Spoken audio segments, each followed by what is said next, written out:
Bonjour à tous.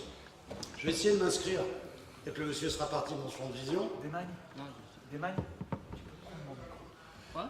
Le micro, tu peux le mettre devant. Il n'est pas branché. C'est bon. Donc je vais essayer de m'inscrire dans la continuité de ce qui a été dit ce matin, c'est-à-dire la présentation du colonel Val qui a extrêmement bien décrit la situation pour la Mauritanie, en particulier en 2005, quand la Mauritanie est victime de l'agression de HAQMI sur le poste frontière de l'Emretti, mais également de ce qu'a dit Gilles de Kerkhoff, qui a fait une très bonne présentation des axes de solution que l'on peut ensemble, Union européenne et Mauritanie, essayer d'apporter à cette menace qui est une menace mondiale. Moi, je vais essayer d'être plus modestement dans la présentation des menaces. Je vais vous parler, et là encore, on va discuter entre professionnels, les mots doivent être fixés. Je vais vous parler de terrorisme djihadiste. Je déteste parler de terrorisme islamique comme un certain nombre d'observateurs, tout simplement parce que ce terrorisme, qui est un terrorisme révolutionnaire, a tué 30 fois plus de musulmans qu'il a tué de non-musulmans. C'est un terrorisme qui est d'abord contre l'islam. Ce terrorisme est né non pas le 11 septembre, non pas en 2005, non pas en 1995 quand nous avions les attentats du GIA à Paris. Ce terrorisme est né le 6 octobre 1981 avec l'assassinat du président Sadat.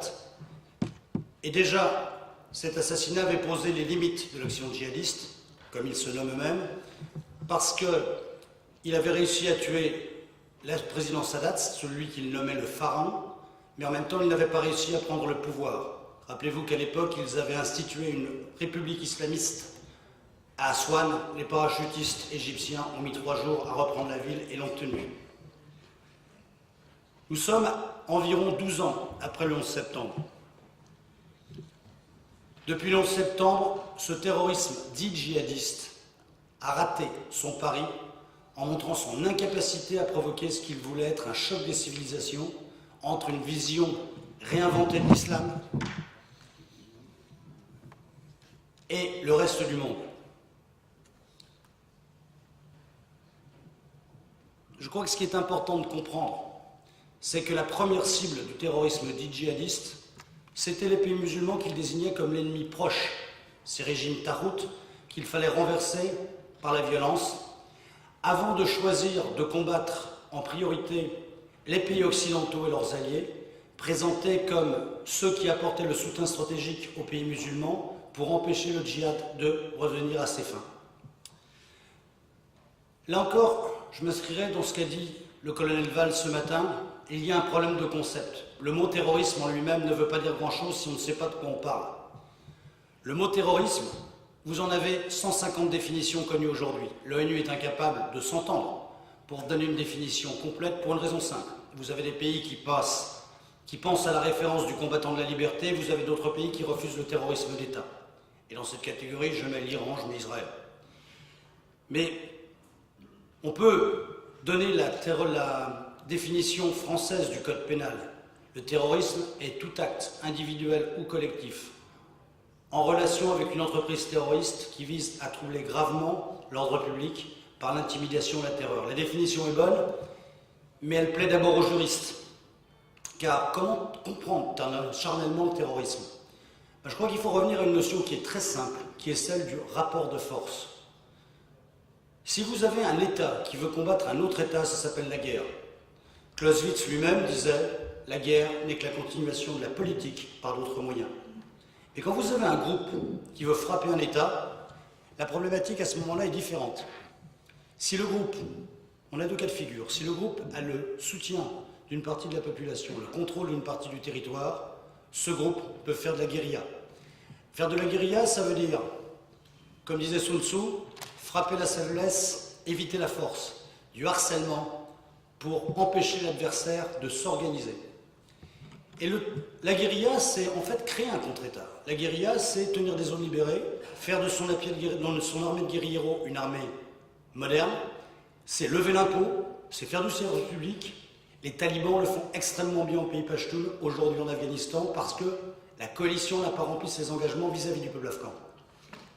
Et ce qui est important, c'est qu'au final, la guérilla peut l'emporter parce qu'elle se présente en contre-État devant la communauté internationale. Quand vous êtes dans du terrorisme, c'est que vous n'avez pas de contrôle de la population, vous n'avez pas de contrôle d'une partie du territoire. Vous ne pouvez faire que des actes de terreur. Ces trois gradations sont, à mon avis, importantes en tenant compte du fait. En tenant compte du fait. Vous m'entendez bien? Si vous voulez vous asseoir. Le micro. Donc vous le mettez comme... C'est ce que je pensais. Pourquoi ces observations sont importantes? Parce que quand vous prenez la mouvance Al-Qaïda, vous apercevez que selon les opportunités, ils ont réussi à atteindre les trois niveaux. Quand vous prenez AQMI, vous avez exactement la même capacité, selon les opportunités, à travailler sur les trois niveaux. On peut dire que la guerre est le niveau du fort au fort, on peut dire que la guérilla est le niveau du faible au fort, et on peut dire que le terrorisme est le niveau du très faible au fort. Mais quand vous avez un groupe qui s'appelle à l'époque le GSPC, qui est perdu en Algérie et qui vient rejoindre un monsieur qui s'appelle Beg Mokhtar, actif au GIA depuis 1995, et qui monte les Katibas dans le sud avec 150 personnes, c'est-à-dire la situation d'il y a 4 ans. Si vous pouviez parler moins fort, merci. Eh bien, vous avez du terrorisme. Et vous avez un terrorisme algérien qui s'exporte vers le Sahel. Quand vous avez ces mêmes 150 personnes qui vont jusqu'à 550 personnes en 4 katibas différentes et qui font la guérilla dans le désert, c'est-à-dire qui attaquent l'Emreti dès 2005, qui font des attaques contre des postes militaires, des postes douaniers. Là, vous avez de la guérilla. Je vous repose la même question. Pouvez-vous faire moins de bruit, s'il vous plaît? Merci. Troisième chose, quand vous avez le 11 janvier, en Sardine, le fourni d'AQMI, suivi par l'ensemble des katibas d'AQMI, plus des gens du Mujao, qui s'apprêtent à rouler vers Bamako, là vous êtes dans la guerre. Et c'est extrêmement important à comprendre, parce que si on ne comprend pas ça, on est incapable de faire une stratégie à long terme. Et je voudrais revenir, pour bien comprendre ce phénomène, sur l'évolution de la stratégie combattante d'Al-Qaïda. Si vous regardez derrière moi cette carte, vous vous apercevez d'une chose très simple. Ça a frappé partout, sauf en Amérique latine. Mais on a trouvé y compris des groupes logistiques en Amérique latine. Ça frappait peu aux États-Unis, on en reparlera tout à l'heure. Et ce qui est important de comprendre, au-delà du morcellement de cette carte, c'est que vous avez un croissant de crise qui touche d'abord les pays musulmans. Ce sont les premières victimes de ce terrorisme qui se prétend djihadiste, qui va de la Mauritanie jusqu'au Bangladesh. Le terrorisme peut gagner. Le terrorisme peut gagner à une condition, c'est que le mouvement terroriste soit la branche armée, disciplinée et obéissante d'un mouvement politique. Vous n'avez pas ça dans Al-Qaïda. Al-Qaïda combat pour le combat. Al-Qaïda a un vague projet politique qui est l'instauration de la charia, le regroupement de l'Oumma et le retour du califat. Aucun projet. Par contre, il y a une vraie stratégie combattante. Cette vraie stratégie combattante, elle a évolué. Et c'est ce que je vais vous expliquer en quelques minutes avant d'entamer ma présentation sur les menaces venant d'AQMI pour la communauté européenne. En 2001, vous avez un monsieur qui à l'époque est le numéro 3 d'Al-Qaïda, qui s'appelle Ayman al-Zawahiri, qui en est aujourd'hui l'émime, qui écrit un livre publié sur Internet qui s'appelle « Les combattants sous la bannière du prophète, méditation pour le djihad ». Ce bouquin est extrêmement intéressant pour 3 raisons. La première raison, c'est que pour la première fois, Al-Qaïda s'exprime et explique que la priorité du combat est à donner contre l'ennemi lointain par rapport à l'ennemi proche. Parce que c'est la protection de l'ennemi lointain qui empêche le djihad de gagner dans l'ennemi proche. Et on va aller vers le 11 septembre. La deuxième chose, qui est très intéressante à lire a posteriori, à l'époque on ne l'a pas compris, c'est qu'Ayman al-Zawahiri est un des planificateurs du 11 septembre et qu'il sait déjà qu'il va y avoir une réponse de la communauté internationale qui va frapper la force vive d'Al-Qaïda qui sont ses bases d'entraînement en Afghanistan. Et que donc Al-Qaïda va être déstabilisé à la suite du 11 septembre. Donc, Ayman al-Zawahiri appelle ouvertement à la création d'entités régionales, d'organisations régionales franchisées pour poursuivre le combat d'Al-Qaïda. Et puis surtout, il explique d'une façon très claire quels doivent être les 3 modus operandi que devront emprunter les opérations de ces futures organisations régionales. Il en donne 3. Le premier, c'est qu'il faut réaliser des opérations qui ont des résultats plus psychologiques que matériel. Le but est de frapper l'opinion. Nous sommes, depuis le détournement de l'avion d'El Al à Athènes en 1968, dans un terrorisme publicitaire. Le but est d'attirer l'attention. La deuxième chose, c'est qu'il faut frapper les cibles économiques, parce que ces cibles économiques, ce sont les piliers de l'Occident et de leur valet, rang auquel AQMI a mis la Mauritanie. Et puis troisième chose, c'est qu'il faut utiliser le plus souvent possible la tactique de l'attentat-suicide pour une raison simple. L'attentat-suicide, ça frappe une cible, même si ce n'est pas la cible visée. C'est un résultat visible. Et puis parce que, comme vous n'avez plus de temps de formation, eh ben vous utilisez des barilets à 6 alvéoles, mais avec une cartouche à l'intérieur. Parce que vous espérez que l'appel au recrutement va passer par la promotion du martyr. Grosso modo, je n'ai pas d'avenir sur Terre, je m'en construis un paradis. C'est important de comprendre ça parce que si on réfléchit très simplement au bilan d'AQMI dans les dernières années, sur le but publicitaire, AQMI a créé une société de production médiatique qui s'appelle Al-Andalus, l'Andalousie, et le but, eh bien, il est de promouvoir en permanence par des communiqués de l'émir Drougdal, par des films d'opération, par des messages d'otages suppliant leurs autorités de les libérer. On l'a connu pour la France, on l'a connu avec le gendarme mauritanien. Il crée une présence médiatique. La deuxième chose, en ce qui concerne les cibles économiques, quand AQMI enlève des otages, qui enlève-t-il? Les touristes. Le but est de priver les pays du Sahel d'une partie de leurs ressources traditionnelles. Ils y ont réussi. Les ONG, priver un certain nombre de villages de la capacité d'accès au développement. Ils y ont réussi.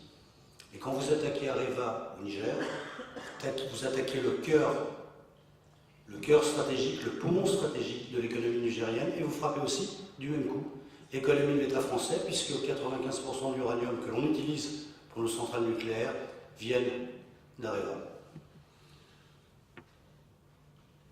Donc ce message de 2001, il est à comprendre, si on veut comprendre la pensée djihadiste. Ce qui est intéressant, c'est que le monde bouge, et que les djihadistes se sont parfaitement évolués, adaptés à cette évolution du monde. On a aujourd'hui en zone afghano-pakistanaise encore Al-Qaïda centrale. 3% des cadres de 2001 sont encore vivants ou en liberté. Pourquoi? Moi, je suis membre d'un service de sécurité. Ces services de sécurité travaillent toujours de la même manière sur les individus. Et vous avez un individu qui s'appelle Abu Moussab le Syrien, qui était un des grands cadres de la mouvance Al-Qaïda, puisque c'est lui qui formait à Kaboul jusqu'en 2001 les volontaires moudjahidines à ce qu'on appellera le salafisme combattant. Abu Moussa al-Suri a réussi en 2005, peu avant son arrestation, à publier un livre, toujours sur Internet, qui s'appelle « Appel à la résistance islamique globale ». Ce qu'il raconte est très intéressant. Il dit « Attention, pourquoi nos frères se font arrêter? C'est parce qu'il y a des contacts entre les groupes, entre les moudjahidines sur le terrain et les organisations régionales franchisées. Donc il faut supprimer ces contacts. Comme ça, il n'y aura plus de possibilité d'interception des services de sécurité. Il faut créer ce qu'il appelle des groupes domestiques. Groupes domestiques dans les pays de l'ennemi proche, dans les pays musulmans. Groupes domestiques aussi dans les pays de l'ennemi lointain, c'est-à-dire les communautés issues de l'immigration, qui sont souvent des gens intégrés. Et là, il y a un problème tout de suite, c'est que comme la communication, la formation, l'idéologie, la radicalisation se fait par les sites internet, se fait en arabe à l'époque. Or, les gens de la deuxième ou de la troisième génération, que ce soit en France, en Belgique, en Allemagne, au Canada, aux États-Unis, au Danemark, ne parlent pas et ne lisent pas l'arabe. Ce problème, il est résolu 5 ans plus tard, en 2010, par un Américain qui n'a pas un nom américain, mais qui est un Américain de pure souche, puisqu'il est né au Nouveau-Mexique et qu'il a vécu pendant 30 ans là-bas. Il s'appelle Anwar al-Awlaki. Anwar al-Awlaki est le fils de Yéménites, appartenant à une tribu fondamentaliste au sud du Yémen, pas loin d'Aden, et qui est tribalement lié à la famille d'Oussama Ben Laden avant qu'elle n'émigre en Arabie Saoudite.